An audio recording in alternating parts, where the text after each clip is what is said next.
Happy Friday, happy Friday. Yeah, so Friday, 8 o'clock. I'm here on the dot, on time. Got your questions ready. I already see a few people in the chat. Jesse Saywhat, how are you? Justin Page, Isaa Jilani, how are you guys doing? Hope everybody's doing well out there. Thank you for joining me this Friday night. And that was the buzzer. Thank you for joining me this Friday night. I know Fridays is kind of packed and slammed for a lot of people, and it's super busy, and I always appreciate your time. I know there are a few people out there that always catch these after the fact, so thank you guys. Thank you. Just so housekeeping real quick. No new patrons. Thank you for those of you that did subscribe. Follow me Facebook and Twitter. How'd you guys think of the Hulk week so far? It's done. I finished up Hulk. I wrapped it up. I thought that was pretty good. I'm messing around with a new editing software, and as far as like the sound and everything, I think the sound is probably the best that it's been in terms of the editing software. But yeah, so we're doing that. Let's kind of kick things off. I already have a few questions. Some of you already sent me stuff. So Parker Luckenbach on Twitter asked, what's your opinion on the small yet vocal fan base who want to see Codpiece Thor in Thor Love and Thunder? I am not a fan of Codpiece Thor. I think it looks ridiculous. However, if there's any director out there that could probably make Codpiece Thor work and make it pretty cool, it's probably Taika Waititi. So there's that. I'm Love and Thunder is actually the Thor film that I'm looking forward to the most. Not the Thor film, the next MCU film that I'm looking forward to the most. That's going to be a lot of fun, man. I love Taika's work, and if you've ever seen What We Do in the Shadows, you're in for a treat. If you haven't seen Thor Ragnarok, then I highly recommend that you do see Thor Ragnarok. Thor Ragnarok is actually one of my favorite of the MCU films, especially the more recent ones. I really enjoyed that one a lot. People still kind of pouring into the chat. Thank you guys for joining me tonight. But yeah, my thinking is that if there's anybody out there that can pull it off, it's probably Taika Waititi. Codpiece Thor is so like really weird and out there, but it's also not the weirdest thing we've ever seen. I mean, hell, they've made a talking raccoon, something really cool and something really that a lot of people want to see. So I dug that a lot, you know. Yeah. So let's look at some of the other stuff we got. Let's start with, we'll start from the bottom over here. Can you say your favorite writers and their work and their favorite works? So my favorite writers and their favorite works? We're werewolves, not swearwolves. Yes. Tim Cline. I love that. We're werewolves, not swearwolves. I that scene in What We Do in the Shadows is hilarious. And the thing is that I'll get back to the question again. When we get back to What We Do, when you rewatch What We Do in the Shadows, you catch so many jokes. Like it's literally jokes. It's so much that you get more out of it the second time that you watch What We Do in the Shadows. And the TV show is just as good. The TV show is great. If you haven't caught it, I really recommend you do catch that.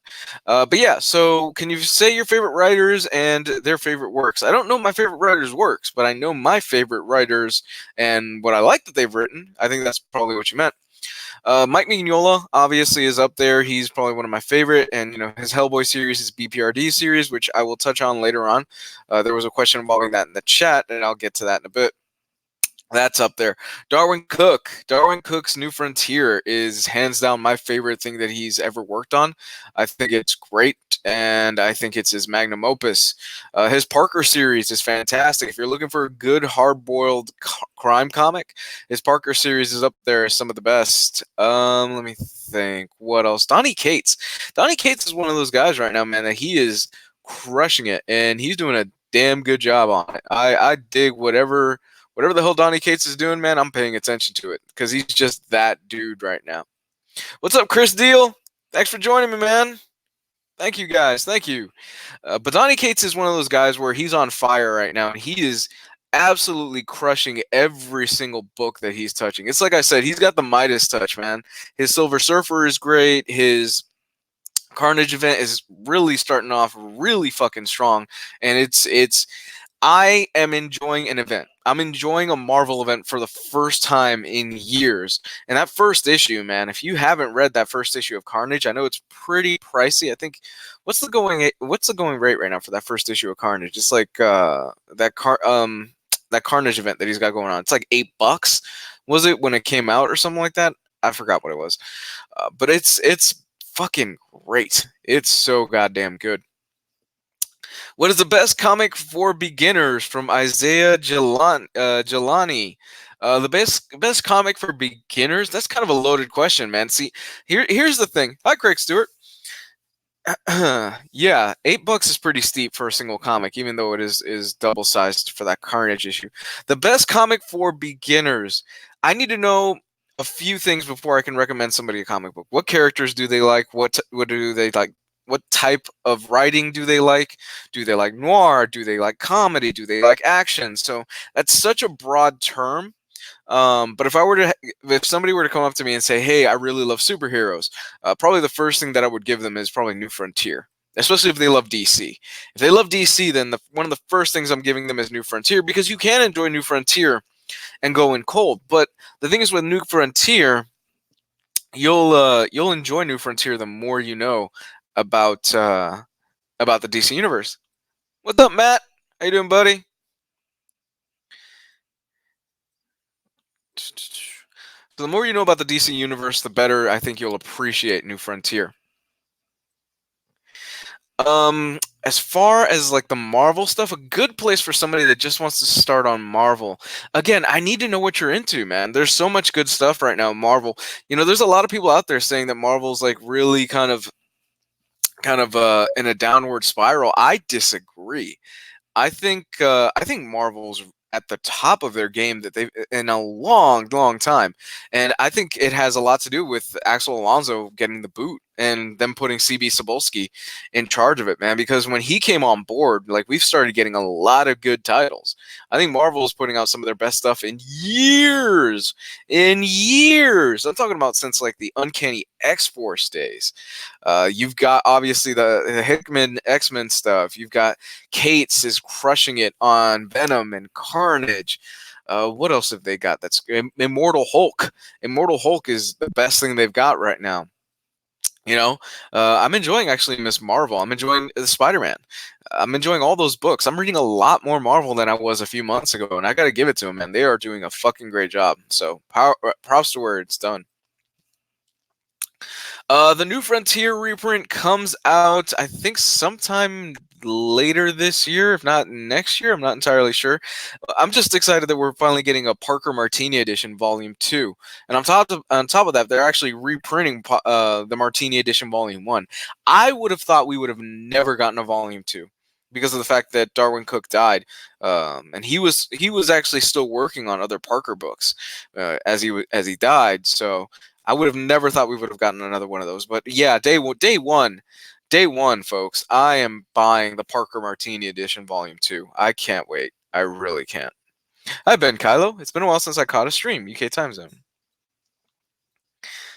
Oh, thank you, Ben Kylo. I appreciate that. Is Craig Stewart, is there any big Avengers comics? Actually, let me do this. I could actually put it up there. Bam. Is there any big Avengers comics where almost everyone was in a big fight like in Endgame? Because I want a big team up, but I don't know where to find that. Um, Probably Infinity Gauntlet is like that. That's really huge.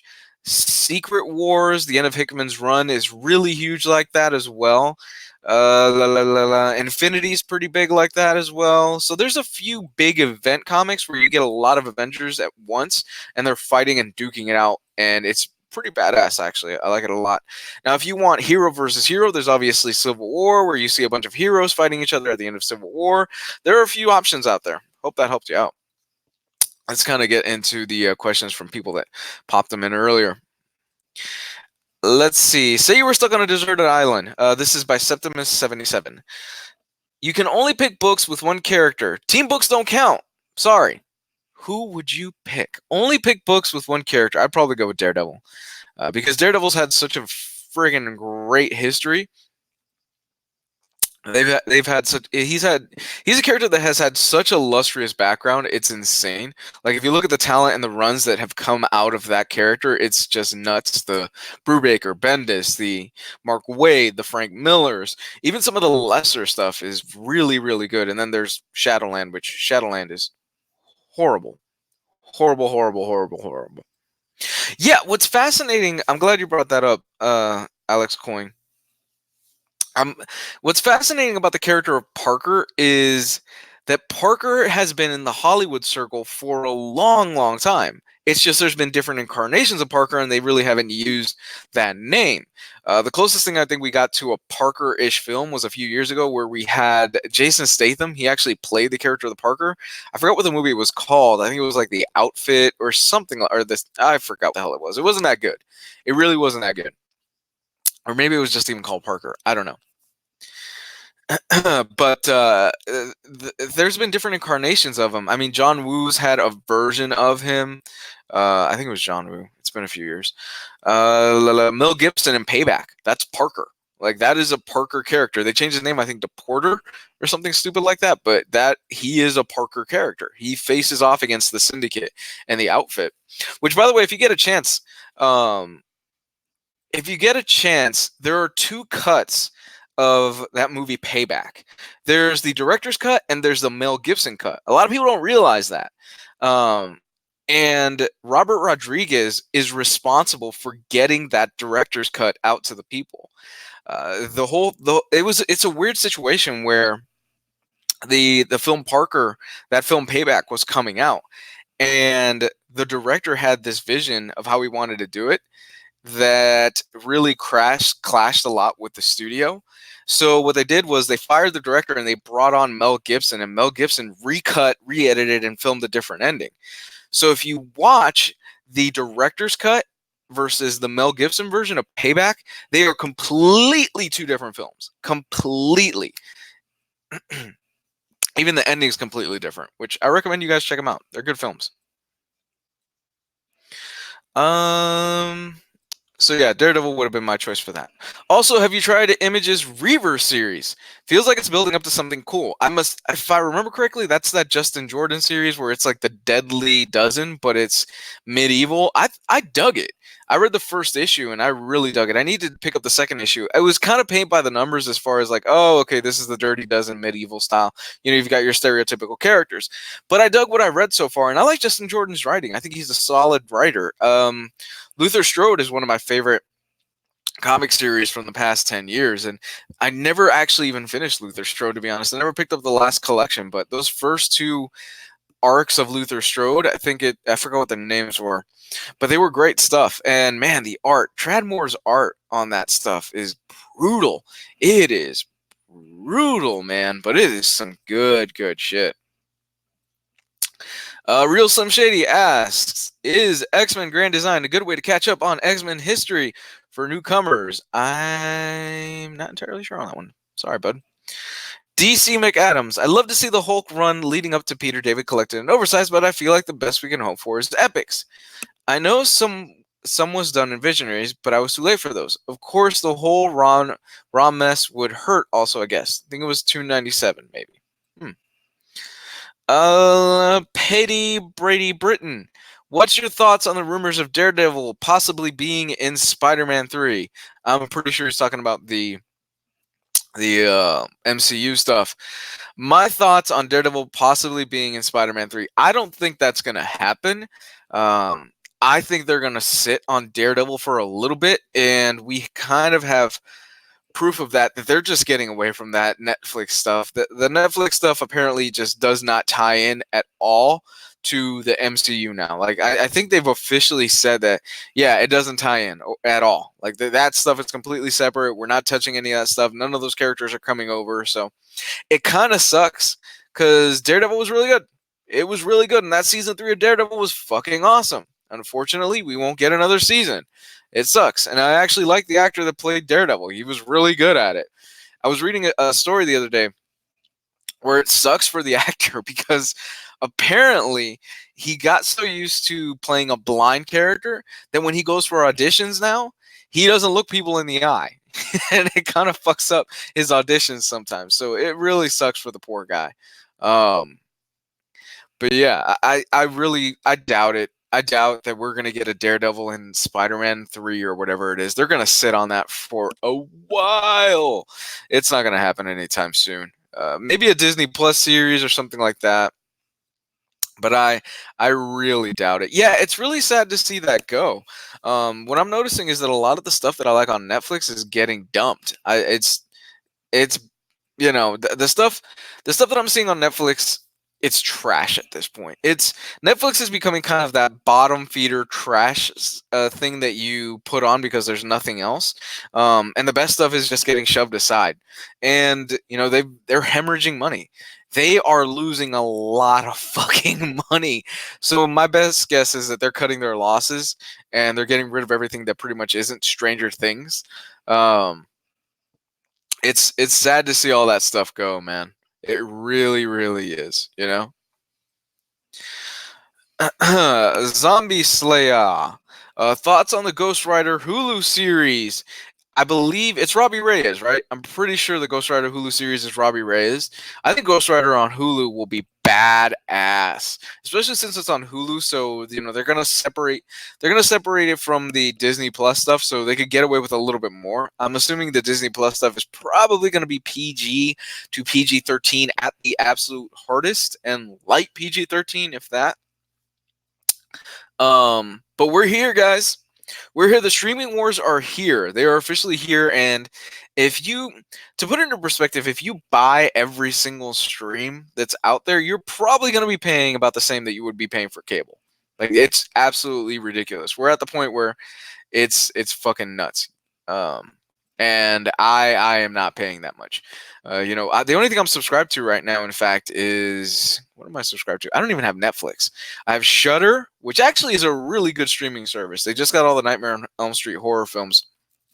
And if you're a horror junkie like I am, that's a great service for only like $7 a month or something like that. You get a lot of good shit in there. Which I still need to see. Old Boy, Matt. I know you're in the chat, and you always tell me I need to see Old Boy. I haven't seen that, man. I'm hooked up to Shudder. I've got HBO through my parents because I'm a basic bitch and I'm not gonna pay for HBO right now. And that's about it, actually. Everything else, I'm just like, yeah, I'll catch it some other way. Matt Miranda, Mindhunter season 2 came out today. Yes, I still have to finish season 1. I got halfway through season 1, just never wrapped it up. Let's kind of go back to the questions I had over here. I'm trying to balance out the questions that I had from earlier with some of the stuff you guys are asking, so it's fair. What are your thoughts on the... Oh, I already read that. What is your take on Scott Snyder's New 52 Batman run by Graphic Noir 85? There's an omnibus coming up. The Volume 1 covers up till 0 year trade paperback. I've heard that the quality dropped post that. Do you think I can just buy that and not care about Volume 2 when it comes out? Apologies, I got a notification. I should have had that on silent, guys. New 52 Batman is my favorite modern day run on Batman. I love the New 52 Batman stuff. I will admit that even the stuff after 0 year was good, because the stuff after 0 year was that it was another Joker arc, and that was really good. It was when past that Joker arc where I'm not going to ruin it for you, but a lot of stuff goes down. And basically what ends up happening is that you're introduced to a villain called Professor Bloom. And that Bloom stuff was not that good. It was fun. It was really fun, but compared to the rest of the run, that wasn't that good. It bounces back and it becomes really, really good after. But aside from that, or was that last Joker? No, my mistake. I think the Joker event happens after Professor Bloom, if I remember correctly. It's been a while. But I think it ends solidly. It ends really solidly, and it kind of resets things for the future. Because when you have a writer and they're working on a character like Batman or Superman, they kind of have to put the toys back in the box once they're done. It's very rare that you will get a writer that'll just leave a character completely screwed. One of those perfect examples is Bendis. When he was writing Daredevil, he leaves Matt Murdock in a shitty situation, to the point where Brubaker came on and wrote after Bendis, and I was going, how the hell is Brubaker going to do this? And to me, Brubaker topped him.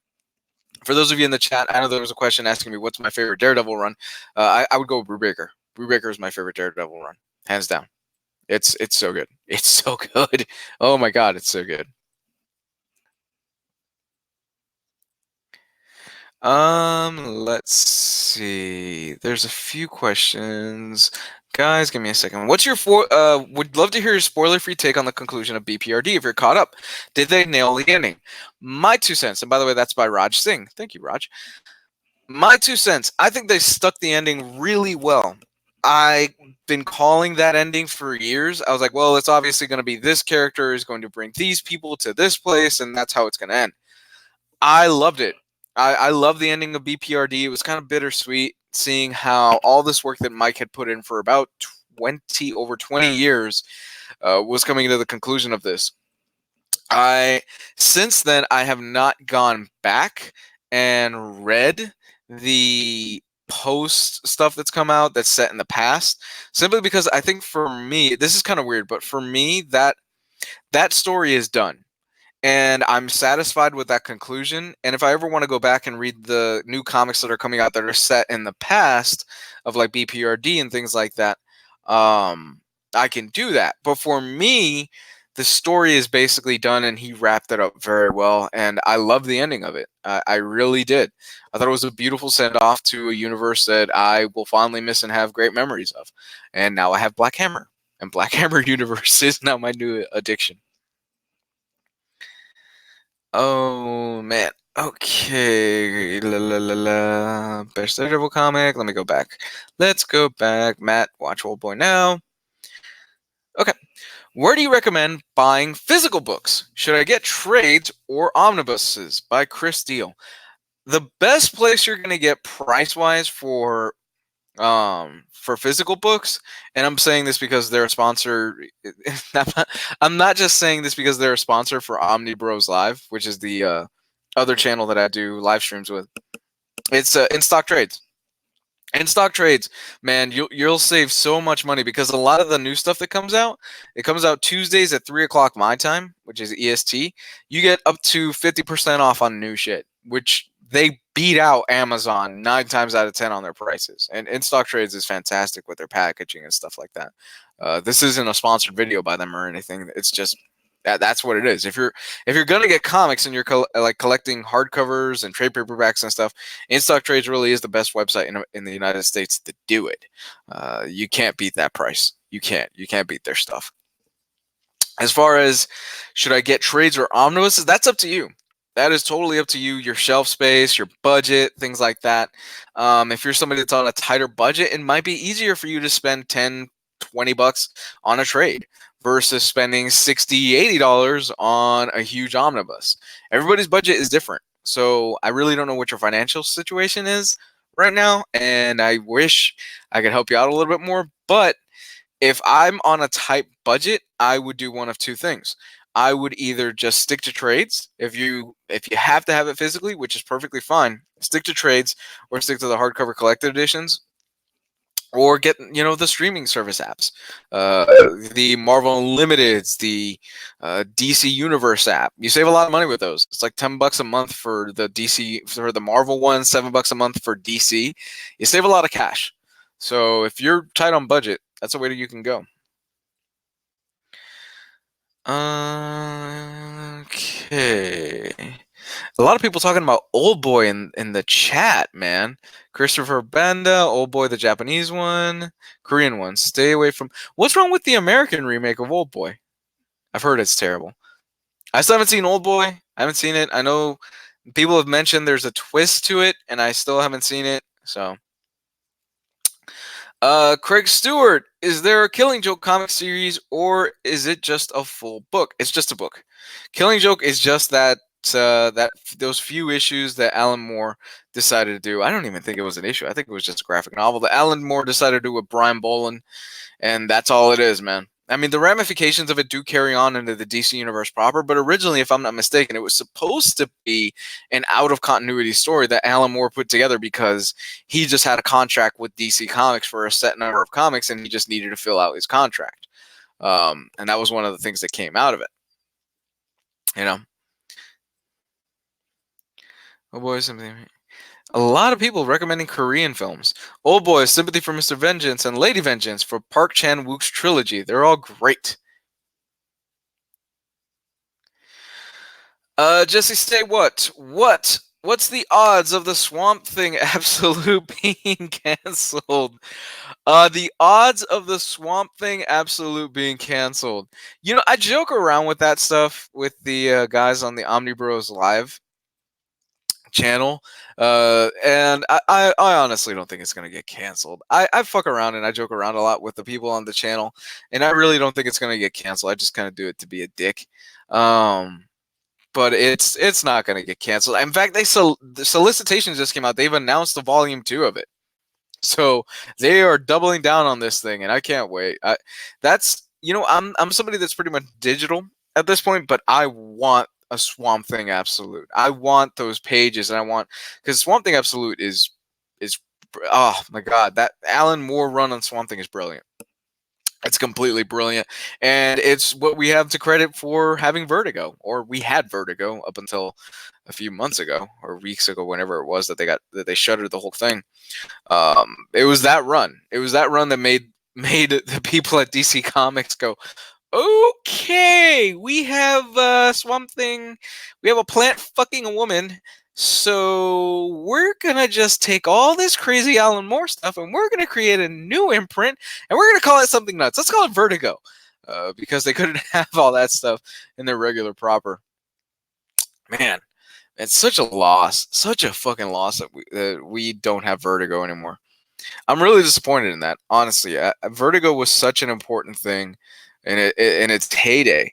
Vertigo was untouchable. I mean, when you look at the catalog that Vertigo had, Preacher, Swamp Thing, Sandman, Why the Last Man, Fables, it's insane. Transmetropolitan, man, these are all books that when you think about it, and they were under Karen Berger.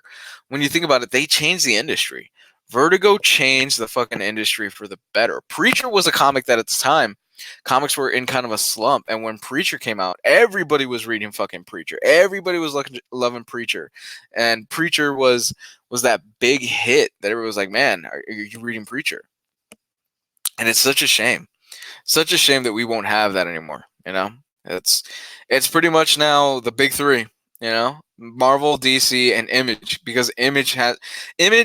It doesn't have a huge hold on the market, but Image it's the big three now. Like Image, they're putting out some great comics, and a lot of writers and artists are going there right now. You've got Ed Brubaker and Sean Phillips, who they have an exclusive deal with Image.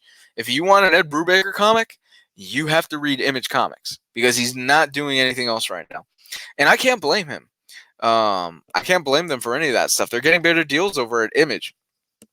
If you listen to 11 O'Clock Comics a few years ago, they had Jonathan Hickman, and he admits that he makes more from the residual stuff off of his East of West book than he was getting paid. I don't know what his deal is right now.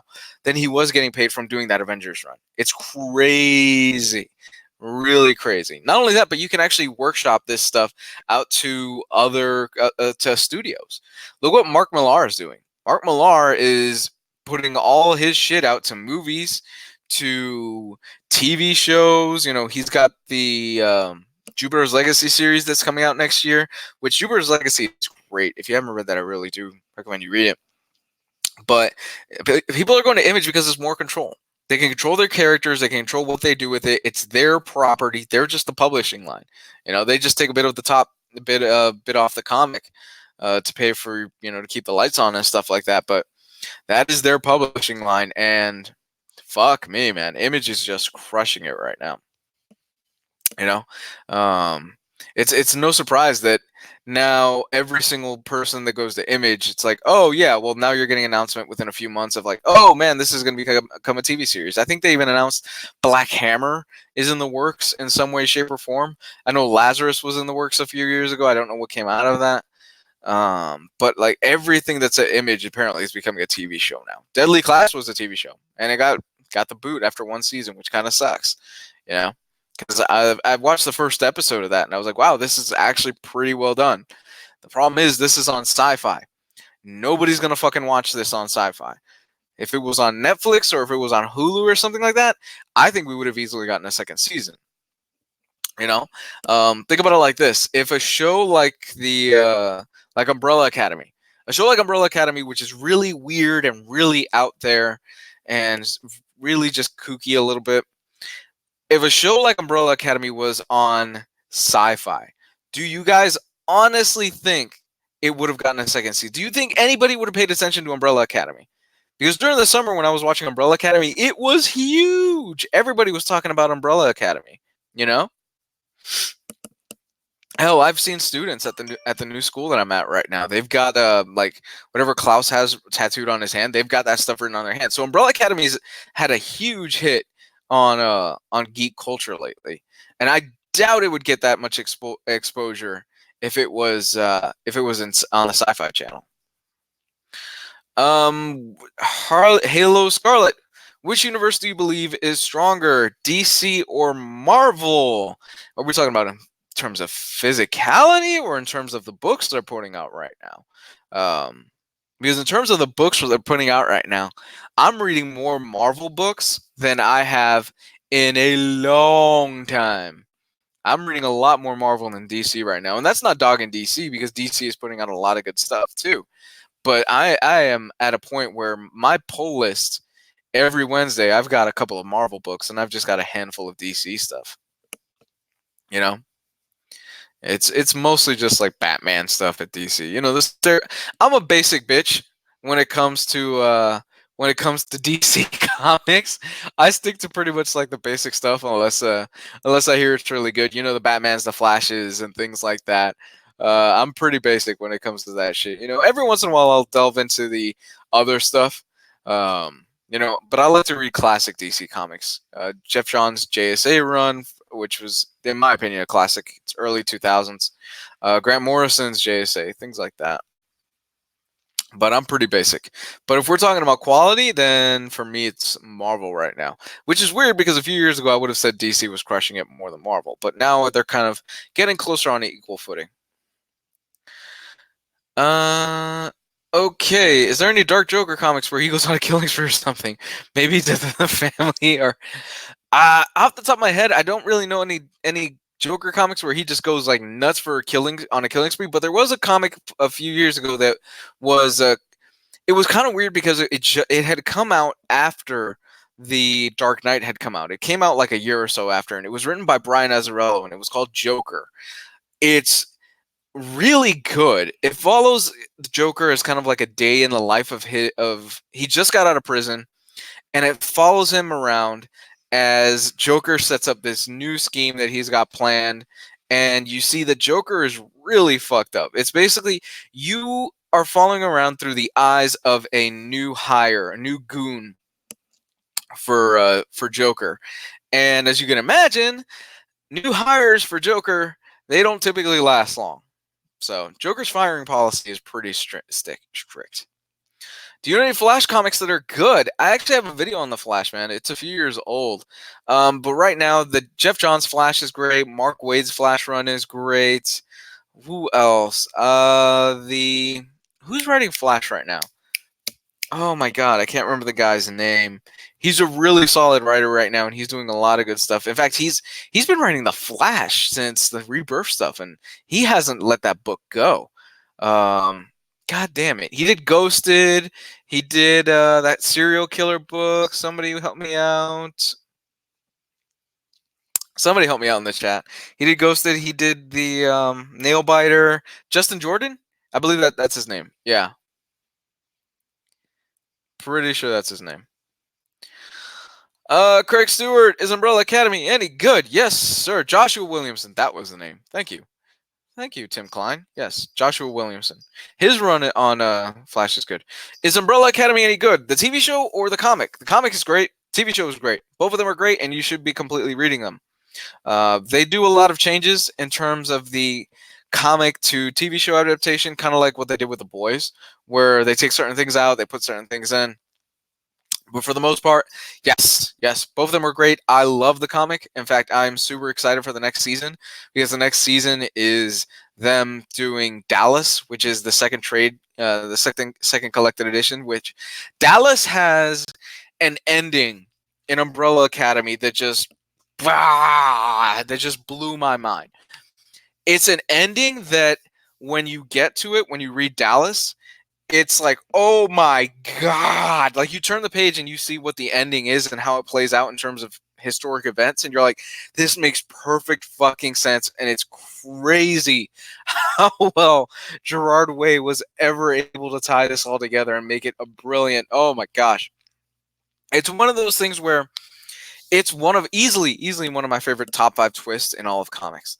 Like that, I didn't see the ending of Dallas coming in Umbrella Academy, and my lord, the ending of Dallas and Umbrella Academy is great. I know I'm harping on this a lot, but good God, man. Good God. Ben Kylo. Sci-Fi cancels everything after 1 or 2 seasons. It's sad to see what's become of them. Sci-Fi, man, yeah, it is. Didn't they? Again, you know, I was never really huge into this type of stuff or what Sci-Fi was showing, but they had Battlestar Galactica at one point, right? If I'm not mistaken, I've never seen Battlestar Galactica. I know I should watch it. I think J. Michael Straczynski wrote on the show, but some of the special effects I've heard don't hold up that well. But the story is great, so it's always been one of those shows where I've always wanted to come back to it. Mr. Anderson, I thought Swamp Thing was already canceled. Yes, Swamp Thing is already canceled. Swamp Thing was canceled. Swamp Thing was canceled after like the first episode. Swamp Thing, yeah, they dropped Swamp Thing after the first episode because something happened according to them with like the taxes and what they had to pay. It's some bullshit like that. Swamp Thing was expensive as fuck, you can tell. I love the pilot episode of Swamp Thing. I just haven't gone back and watched the rest of Swamp Thing simply because I'm weird. Something that, like, if I'm watching a season of TV, I kind of hold off until I hear that there's another season coming out of that TV show before I watch that season, because I'm like, I kind of don't want to sink my time and get invested in this if there's not going to be another season, or if the ending wasn't meant to be the ending from the very beginning. So I really don't want to waste my time on something unless I know that it's like, okay, they're going to stick with this for the long haul, which was why I love The Boys so much. Boys was 8 episodes, tight, and they're already working on season 2. Like, they are filming season 2 right now as we speak. And you know Amazon's going to want to get The Boys season 2 out like that. Amazon's going to be pushed to get the season 2 of The Boys out super fast. Like, really, really fast. Because it was a hit. It was a real big hit. So the Joker comic is just called The Joker? Yes, it is. Do you think DC Black Label is a replacement of Vertigo? That's what they're saying. They're saying that the DC Black Label stuff is just a replacement for Vertigo. Do I think it is? Only time will tell, honestly. I love the fact that Vertigo was its own thing. And it seems like DC and, you know, Time Warner and AT&T and all that stuff, they're trying to make everything this whole big universe and stuff, because everything has to be a fucking universe right now. Everything has to be a collected universe, and to be honest, I'm getting fucking tired of it. Not everything has to be a universe. Not everything has to be one giant grand universe that has to tie everything fucking together. I'm tired of it. I'm tired of it. Hell, I'm getting tired of it in the Marvel films. I really am. I just like single stories. I like a self-contained good film.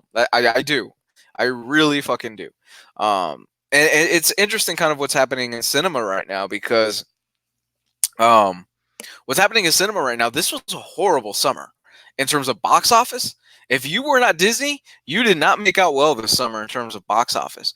And what's happening is that we're seeing the pendulum, and this happens every once in a while.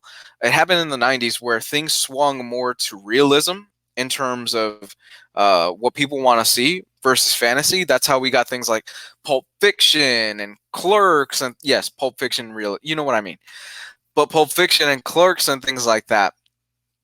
And then it swung to kind of fantasy, where we got Lord of the Rings and we've got, you know, the Marvel stuff and things like that. What's happening is the pendulum now is swinging back to kind of people want more surreal and real, some more cerebral and real stuff, which is why you've got A24 that's putting out these horror films that, yeah, they're really horror films and things like that, but they're kind of rooted more in realism. Like Midsommar is... the scary thing about Midsommar is that a lot of that shit can happen. Like, it can very much happen. And you're seeing that pendulum swing back where people want crime. They want things like Mindhunter. They want, the true crime stuff. And it's really fascinating right now.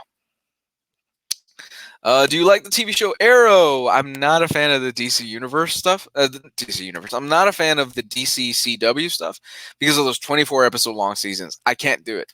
I fucking can't do it. My time is way too valuable right now. And my time is even more valuable right now because I'm putting out videos Monday through Friday. So I just can't commit to stuff like that, man.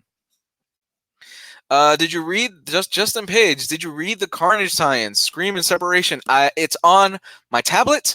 I haven't read it. I'm going to read it. I plan to. Craig Stewart on season 1, episode 2 of The Boys. I really like it. It's good. It gets better. The Boys gets better as he goes. David Robertson, what are the odds that we will get volume 2 and 3 of the Absolute Swamp Thing? Oh wait, the odds we'll get volume 1. I believe solicitations just came out today, and they've announced that we are getting an Absolute Swamp Thing volume 2. If I looked at that correctly, I'm pretty sure we are getting a second volume though. Unless, hold off on that because DC solicitations have always been kind of, you never know. But as of right now, it looks like we are getting a second volume of Swamp Thing in absolute format.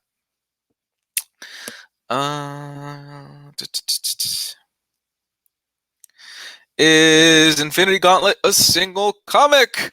Infinity Gauntlet is a self-contained. It's an event. It's an event. You could just read the event. There's a lot of tie-ins and stuff like that. I read it as just Infinity Gauntlet, and I had an okay time reading it. I didn't need to read the other stuff, although it does help. Stef Vanhees, have you read any works by Simon Spurrier? If so, which of them are worth reading? I can't say that I have. Apologies, my friend. I am so sorry about that. Man, I think it's more of a case of people getting... Okay, Zombie Slayer. Let's go ahead with this one. This is a bit different. What is my favorite Kevin Smith film? My favorite Kevin Smith film... It's a tough one, because I do... I'm going to give it to the first Clerks. It was such a low-budget slice-of-life film, and if you've ever worked kind of a retail job, you get that feeling. But at the same time, fuck, I love Dogma. I'm going to give it to Dogma. I really love Dogma. It's a guilty pleasure of mine. I think Kevin Smith in the last few years, the stuff he's been putting out, it's not what I like. He's got his audience out there. I'm not going to dog the guy. It's not my cup of tea, the stuff he's been doing the last few years. The last film that I enjoyed of his, I think, was Clerks 2. So we'll see. He's doing the new Jay and Silent Bob movie. I like Kevin Smith more as a podcast host, and I like to listen to him because I do think he's got interesting stories, and I'd like to listen to the guy talk, and I think he's a fascinating guy. Not only that, but he seems like a genuinely really chill and cool dude. Like Kevin Smith seems like the kind of guy that I could just smoke a joint with and just relax and drink a beer with. And yeah, I would actually like to hang out with him for a few hours and just pick his brain. Comics Guide 101. Have you read The Incredible Hercules by Greg Pak? I have not read The Incredible Hercules by Greg Pak. I, in fact, haven't read any Hercules in the Marvel comic universe. It's just a character I've never gotten around to. Only so many hours in the day. Isaa Jilani, where's the best place to start with Batman, Wolverine, and Daredevil? Dude, I have videos on every single one of those characters. You can check those out. I'll probably be the first one that if you YouTube how to start reading Batman or how to start reading Wolverine or how to start reading Daredevil, my name will probably be one of the first ones that comes up. But just to answer it off the top of my head, because I don't want to leave you with nothing. Scott Snyder's Batman for Wolverine, Old Man Logan for Daredevil, Born Again, or Man Without Fear. There you go. Just threw you a couple that right there. AP Parker, hello. Ben Kylo. I think it's more of a case of people are getting sick of nostalgia. Everything is a sequel, reboot, or remake. People are yearning for original stories, which is why A24 are crushing. Man, talk about a studio. Everything that A24 is putting out, like the minute I see that little A24 logo that comes across the screen, I'm like, okay, I'm interested. I'm interested to see what you're putting out. It isn't always great, but it is sometimes really fucking interesting. And A24 is one of those studios, man, where, my lord, like between Midsommar, Hereditary, The Witch, What are some of the other stuff that they've done recently? I've just been binging and loving every single thing that A24 has been putting out. It's great stuff. It's great stuff, man. If you get a chance, my recommendation for you guys tonight. Okay, here's homework for everybody. Go to Netflix. Watch a horror film called The Ritual. It's badass. It's not A24, but it does seem like it could be an A24 film. The Ritual is great, man. It's so good. Basic premise is that you got a group of friends who every single year they travel to the mountains, and I forgot where it is. I think it's like Sweden or something. And one of their friends ends up dying in a gas station in a convenience store shootout. So they're gonna take his friend's ashes up to there. They end up getting lost up there, and they end up getting stuck in the forest, and there's something hunting them in the forest. It's so good. I love The Ritual. Also, the best show currently is Mr. Robot. I can't recommend it enough if you haven't seen it. I have seen the first season of Mr. Robot.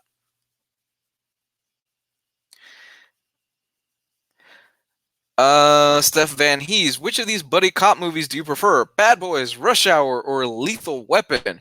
For me, Lethal Weapon 1 is still the best. Oh, yeah. Oh, hands down, man. Shane Black. That's a Shane Black script.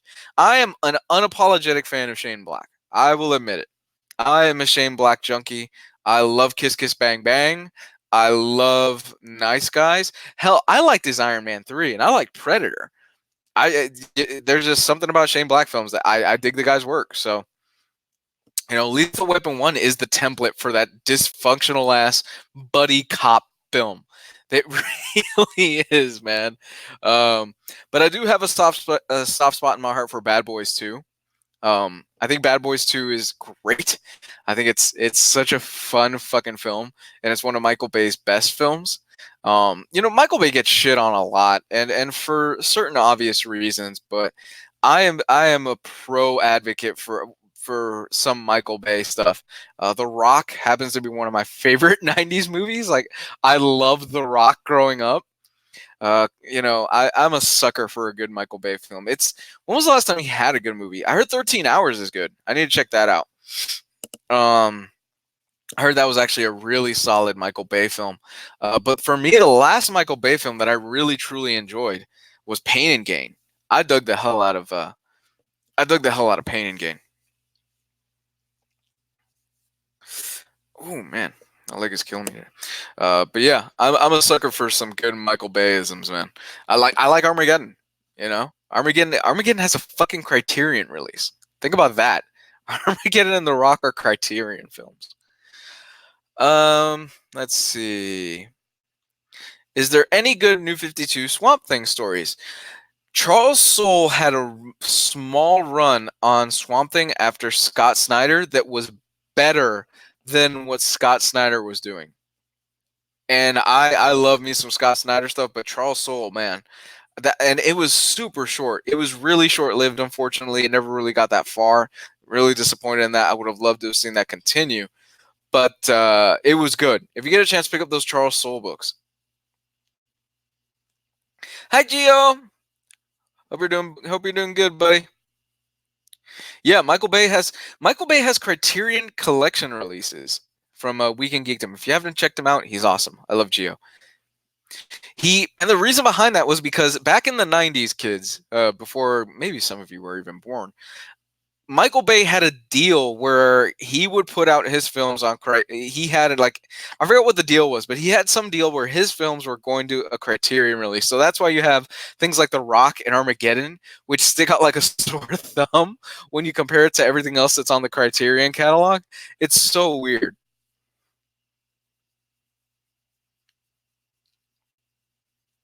There it is. Ben Kylo nailed it.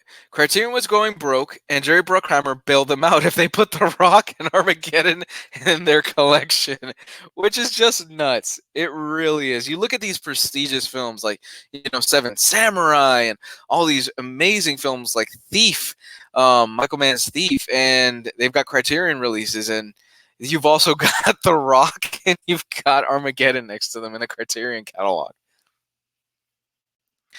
I've only heard great things about Old Man Logan. How many issues is it? Old Man Logan is short. I want to say Old Man Logan's only like 6, 7 issues. It's not that long. Oh man, Justin Page, do you have any Western, or old outlaw type stuff you can recommend? Western how? Like Western comics, Western films? What are we talking about? Because Preacher's a modern day Western. You can read Preacher and that has Western elements to it.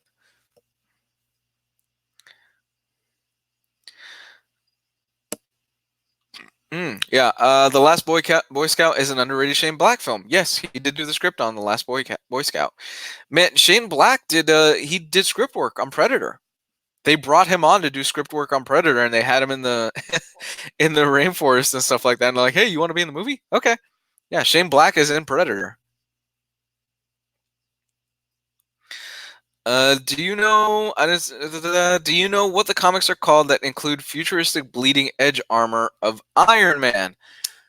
What? It was Extremis. It was. I'm pretty sure that it was Warren Ellis's Extremis Iron Man run, and it was only a few issues. It wasn't too long.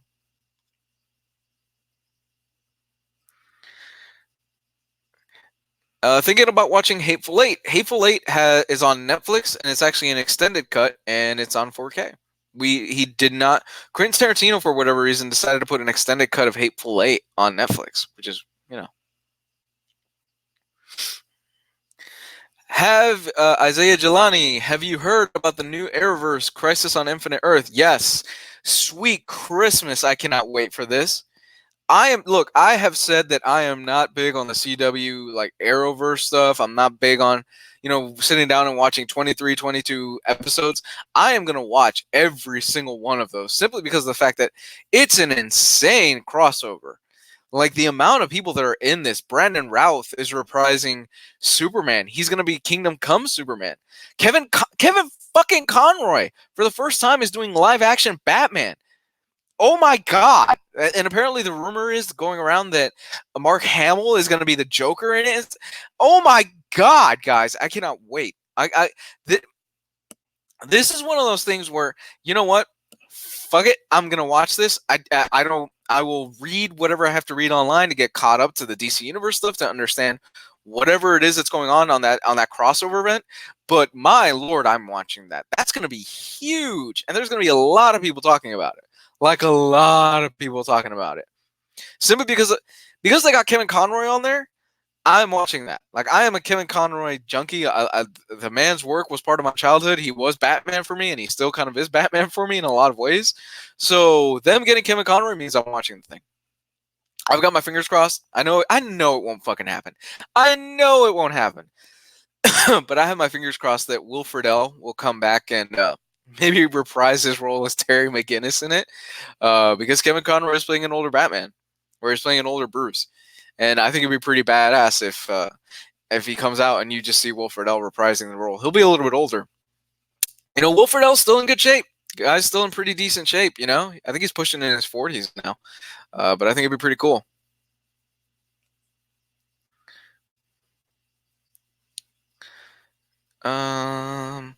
Am I a Mark Millar fan? By J Long 98. I love my man. I love that little photo down there. That's great. That's awesome. I am a Mark Millar fan, except for Nemesis. Nemesis I thought was hot garbage. But for the most part, I think Mark Millar is a very solid writer. I dig a lot of his stuff. I love Ultimates. I think Jupiter's Legacy and that Jupiter's universe is fantastic. His Kick-Ass, the first one, was great. It was super fun. But, there was that period where Mark Millar was just turning out kind of heart garbage. And I was like, that's not that good. It was when he was doing Nemesis, and I'm like, that's not that good. But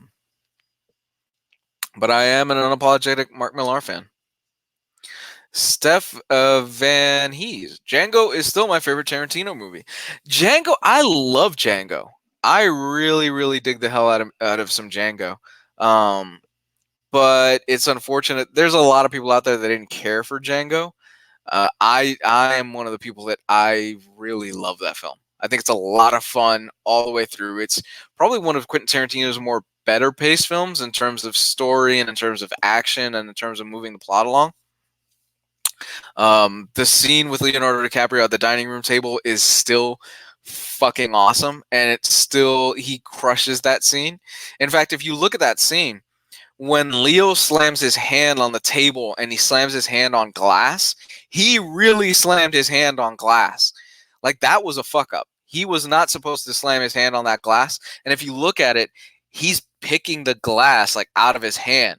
And they just kept rolling. Tarantino kept rolling with it. He kept rolling with the scene, and all the reactions that you see of everybody being freaked the fuck out, that is real.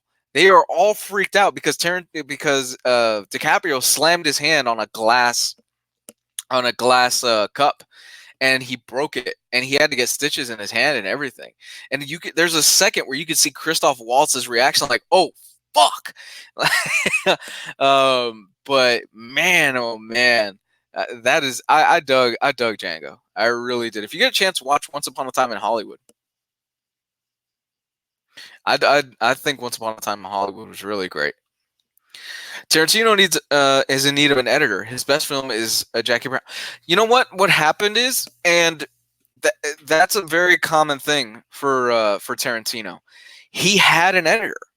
He had a longtime editor. In fact, he had somebody that was cutting up all his films and would kind of step in and say, "Nah, Tarantino, no, you need to cut this out. You need to trim the fat here."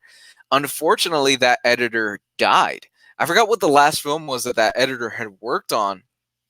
But to me, after that editor had died, you start getting those films where it's a little bit too long and there's too much going on, and he needs to cut out certain areas and things like that. It's a damn shame. It's a damn shame too. But you know, even then, I still love Tarantino's films. You know, Res Dogs is great. Pulp Fiction is great. Man, I love that stuff. Something big is going to happen in this event. Kind of taking it back to the Infinite Crisis, like an insane thing that will change everything. I don't know, but something will. They have been teasing this event from, I think, like the first season of Flash. If I'm not mistaken, they were teasing like the whole Infinite Crisis thing because you could see like a newspaper saying something along the lines of a crisis or something. I forgot what it was, but it was originally supposed to be like in 2022, but now it's saying like 2019. It was something involving a newspaper. But it's been years since I've actually paid attention to it.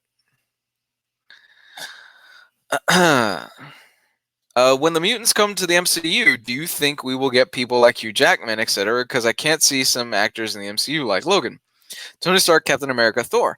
I think Hugh Jackman's done with that, man. He's moved on from like the comic book stuff, and I don't blame him. The guy was doing it for goddamn close to 20 years, and after a while, you kind of want to move on. And not only that, but Logan was, to me, the perfect send-off of that character. I don't need Hugh Jackman revisiting that well every few years. Let it be. Let it be what it is, you know? Let's get another actor. Let's get some fresh blood in there. We're not going to see the X-Men in the MCU for a while, though. It's going to be quite a few years, I think, before we end up seeing anything related to the X-Men in the MCU. We might get little teases here and there, you know, little tidbits throughout, but for the most part, I think the X-Men in the MCU that's a pipe dream for right now. Simply because of the fact that those films did bad. The last few ones outside of Logan weren't that great. You know, X-Men Apocalypse was a bomb. The Phoenix one that they just did, a bomb. They just can't get it right, man. And it's such a shame. And apparently New Mutants, Disney's not happy with everything that's going on with New Mutants, so, you know. So in the chat real quick, what are your favorite Tarantino films? Have you read Batman and the Evil Cult from the late 80s? I think it's very underrated. I haven't. Thank you for that, though. I'll add it to my list. I'll check that out, man. Hugh Jackman coming back as Wolverine would be heartbreaking because it would devalue the masterpiece that was Logan. I agree. Let it rest. You know, I mean, I guess if they wanted to, they're not going to, but if they wanted to kind of continue that stuff, you have X-23. You can go and follow her story around, which I would personally love to see an X-23 film. You know, I thought that actress was perfect. She nailed Laura. She was badass, man. She was great as X-23. And the fucking shame about it is that we will never see her reprise that role because you know Disney's done with that shit. Disney is done with the whole Fox X-Men stuff. They don't want to touch it. They don't want nothing to do with it, and they aren't going to do anything about it. So it kind of sucks, and it's a shame that that's where we're at right now. But hey, we got the mutants back in the MCU. I was one of the ones that I was poo-pooing the whole Fox Disney merger. I didn't want it to happen, simply because now the Fox, the whole Disney's too fucking big. Like Disney is at a point where they own almost everything we fucking watch, basically, and it's kind of terrifying. Not gonna lie. And not only that, but do you honestly think we would have gotten films like Logan or things like okay, let's take or Deadpool? Do you think we would have gotten Deadpool 1 and 2 or Logan if they were at Disney proper at the time? Differences and creativity is good. It's good stuff. It helps. It really does. I don't think we would have gotten that. On the other side, we probably would have gotten a decent Fantastic Four film if the Fantastic Four were with Marvel and Disney and all that stuff.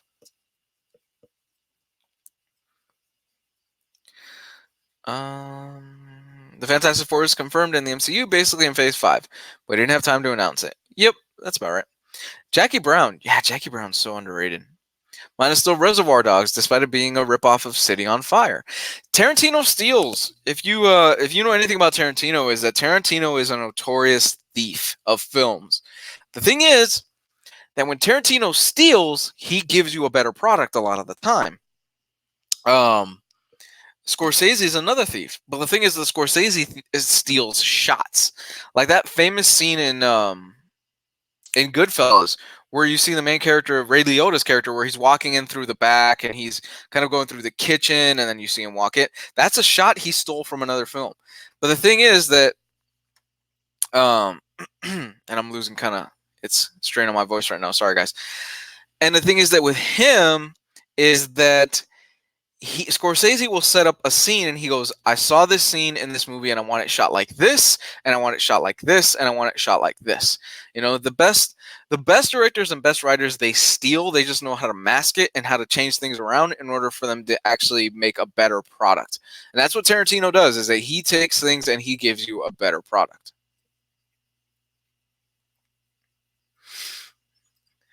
What would be your F4 casting, including Doom and Silver Surfer? Who's the dude that did Quiet Place? He was in The Office. That's obviously the obvious choice, where you would have him and his wife, his real wife, because they're actually married in real life, Blake Lively. That would be my choice for Mr. Fantastic and the Invisible Woman.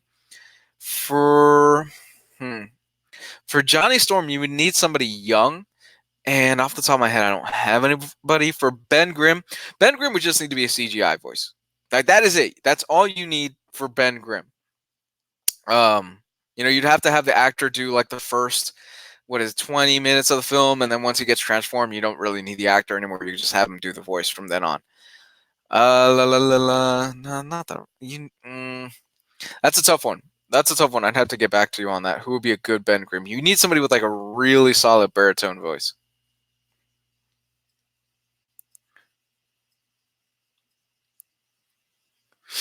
Also, Darren Aronofsky and Christopher Nolan are major thieves of Satoshi Kon's animation. Yes, they are.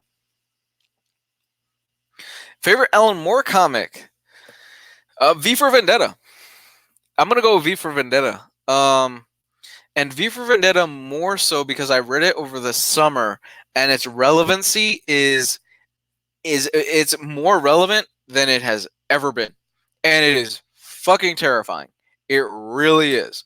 V for Vendetta and its relevancy and everything that's going on in our world right now is horrifying, and how relevant it really is right now.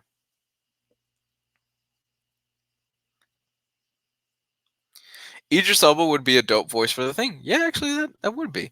You know, it's a shame that he's doing Heimdall. It's a shame he was wasted on Heimdall. They never really used him that much. You know, and he's such a great actor. I mean, they could still use him. You know, they could still use him, I guess. Ooh, Ansel Elgort as Scott That's a good choice, man. That's a good fucking choice. What was the name of that kid that did Rocket Man? He just did Rocket Man. He was in Kingsman, and I can't remember his name. I think he would be a solid choice too for Scott uh not for Scott Summers, for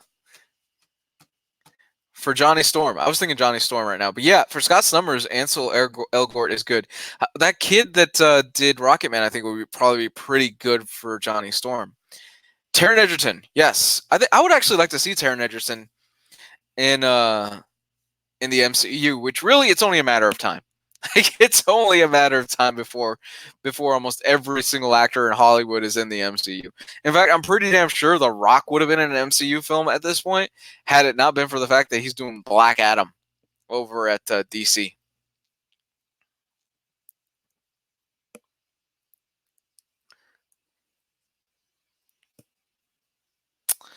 I know it might sound weird, but if you've ever seen Stranger Things, do you think Lucas, don't know his as Miles Morales? That's a good choice, man. Yeah, Lucas as Miles Morales is a really good choice. That's not a bad pick. Good job. I dig that one. But they'll probably pick unknowns. Marvel tends to pick unknowns for things like that. Which Marvel character would you have Vin Diesel portray if he wasn't Groot? The Watcher. Can you imagine Vin Diesel's voice on The Watcher? I actually think that wouldn't be that bad. Yeah, I would say The Watcher. Oh yeah, the Watcher that actually wouldn't be too bad. He's got that deep voice. So when you think about the Watcher, you think of like this overall seeing being, and he's got this huge head. So you're like, oh, he's probably got like a deep, ominous voice about him. So yeah, I would probably go with that. We were supposed to be Black Bolt. In fact, we were supposed to get a. I know Geo. If Geo's still in the chat right now, we were actually supposed to get an Inhumans film this summer. This would have been the summer that we would have gotten an Inhumans film. Unfortunately, didn't happen. Didn't happen. Never came to fruition or anything like that. But you know, we did get an Inhumans TV show. Do you guys remember that? That season of Inhumans, or what they wanted to call it. God, that was horrible. That was so terrible. Is that even canon? Have they said if that Inhuman stuff is even canon anymore? Like, do they? They don't even address it. As far as we're concerned, the Inhumans TV show is no longer canon, which I am fine with that, because that means they can just recast everybody and they can just do a proper Inhumans film. Hi, Geo. Is it canon? Have they said, Geo? Have they said if that Inhuman stuff is canon anymore, or have they just completely dumped the entire thing? Because Inhumans were a big part of Shield, weren't they? That TV show, Agents of Shield. Old man Conan. What about Arnie in the MCU? Who would he play? Oh my God. Who would Arnold Schwarzenegger play in the MCU? Beast. I would love to see Arnold Schwarzenegger play Beast in the MCU. Yeah, fuck it. Let's just go with that. Arnold Schwarzenegger would be Beast in the MCU. Or Nightcrawler. Let's go with one of those two. He's got kind of the accent for Nightcrawler.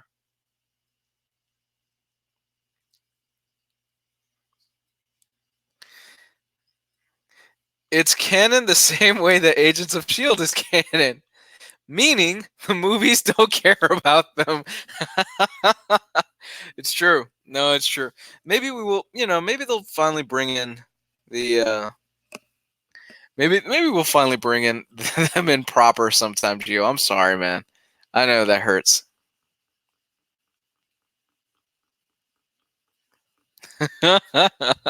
Arnold would be Cable. I actually would like to see Arnold as Cable. I think that's a good choice, man. I think it's a very solid choice.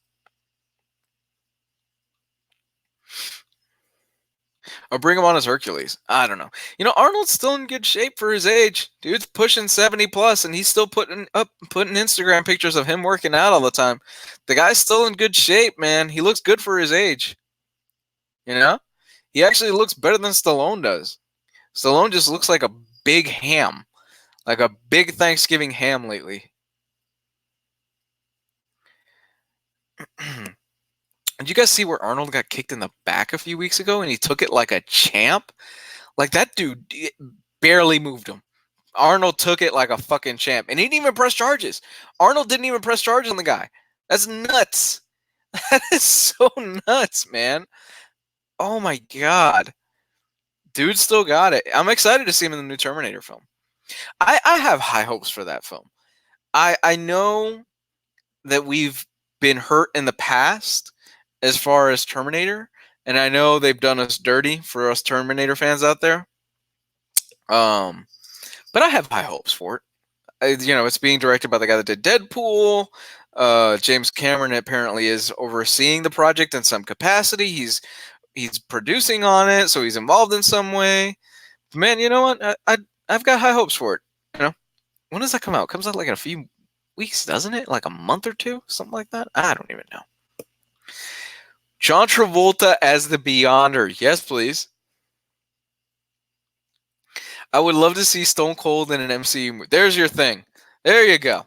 Stone Cold as the Thing. There you go. We're making this happen. Marvel, give me a call. Give me a call, Marvel, because you're fucking up. I'll do it for you. But Stone Cold in the MCU as the Thing. I want to see that. I'd pay good money to see that, where he's just chugging beers. Oh, man. Speaking of wrestling, AEW is right around the corner. All Out is like in 2 weeks. I can't wait. AEW is so good. Oh my God, it's so good right now.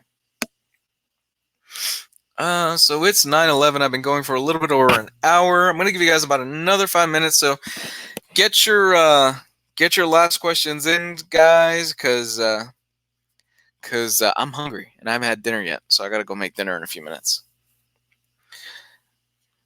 That's right. The Thing is canonically, The Thing is Jewish. I think that was a big thing on Twitter a few weeks ago, where people were like, "Oh man, we didn't know Thing was Jewish."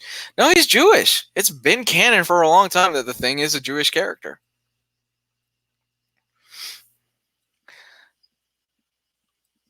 Thoughts on Avatar 2 through 5? I love the first movie a lot, so I'm kind of nervous. I have a soft spot in my heart for the first film. I dug the hell out of the first film.